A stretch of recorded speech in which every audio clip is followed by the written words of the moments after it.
क्या आपने कभी सोचा है, एक ऐसा राक्षस जिसने स्त्री का अपहरण तो किया लेकिन उसे हाथ तक नहीं लगाया।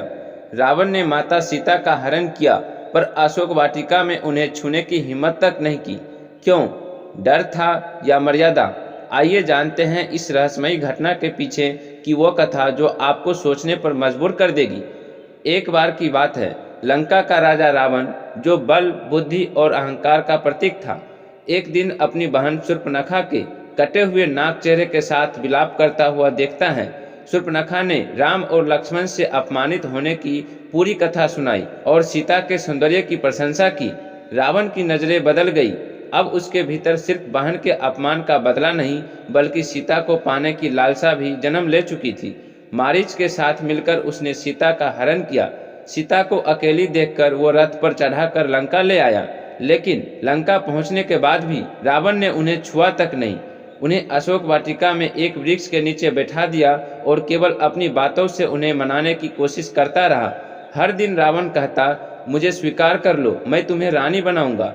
लेकिन माता सीता का उत्तर सदा एक ही होता, मैं श्री राम की पत्नी हूँ, मेरा मन, तन और आत्मा सिर्फ उन्हीं की है। रावण क्रोधित होता पर छूता नहीं। क्यों? इसका उत्तर मिलता है एक प्राचीन कथा में। बहुत पहले रावण ने पंचवटी के ही एक संत, विद्वान ब्रह्म ऋषि वेदवती का अपमान किया था। वेदवती तप में लीन थी और श्री विष्णु को पति के रूप में पाने की इच्छुक थी।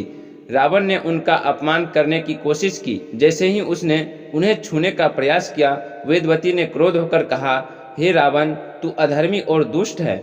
मैं अभी इस शरीर का त्याग करती हूँ, लेकिन अगले जन्म में मैं लौटूंगी और उसी रूप में जन्म लूंगी जिसमें तुम्हें आकर्षण हो। पर याद रखना, अगर तूने मुझे फिर से छूने की कोशिश की तो तेरा सर्वनाश निश्चित होगा।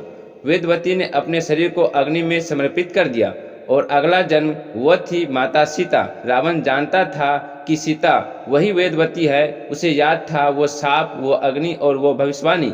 यही कारण था कि वह सीता को मनाने की कोशिश करता रहा, पर कभी उन्हें जबरन छूने का प्रयास नहीं किया, क्योंकि उसे पता था जिस दिन उसने सीता को छुआ उसी दिन उसका अंत निश्चित हो जाएगा।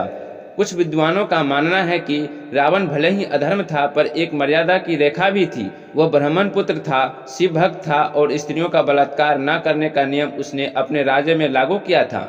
इसलिए भी उसने सीता को न छूने का निश्चय किया।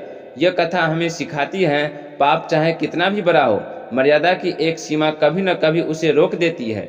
रावण के भीतर भी एक डर था, कर्म और शाप का, और यह भी कि स्त्री का आत्मबल इतना प्रबल होता है कि वह दानवों को भी झुका सकती है। सीता केवल श्री राम की पत्नी नहीं थी, वे शक्ति थी, वे तपस्या थी, वे अग्नि थी। उसकी विनाश की शुरुआत उसी दिन हो गई थी जब उसने उस अग्नि को छूने का सपना देखा था। अगर आपको ये कहानी दिलचस्प लगी हो तो वीडियो को लाइक जरूर करें। ऐसी और रहस्यमयी रामायण और महाभारत की कहानियाँ जानने के लिए चैनल को सब्सक्राइब करें और घंटी दबाना न भूलें। मिलते हैं अगली कहानी में। जय श्री राम।